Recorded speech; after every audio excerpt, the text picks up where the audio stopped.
তো 50 বছর তো আমরা দেখেছি, ধর্মীয় অঙ্গন বলেন, সামাজিক অঙ্গন বলেন, রাজনৈতিক অঙ্গন বলেন, এই বিরোধ আমাদেরকে শেষ করে দিয়েছে।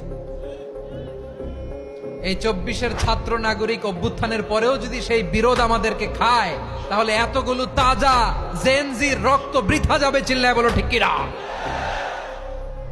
আমরা এই রক্তগুলো কি বৃথা দিতে চাই না, বৃথা যেতে দিতে চাই না। আমরা ঐক্যবদ্ধ থাকতে চাই। রাজি আছেন? আমরা আর কাদা ছড়াছড়ি করবো না। অনেক হয়েছে আন্না, এবার থামুন। অনেক হয়েছে আন্না।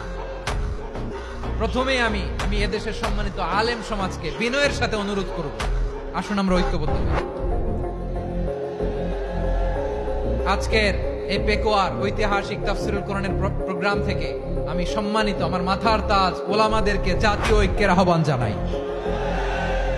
পেকুয়ার এই ঐতিহাসিক তাফসীরুল কোরআনের প্রোগ্রাম থেকে আমি আমার সম্মানিত রাজনৈতিক ব্যক্তিবর্গদেরকে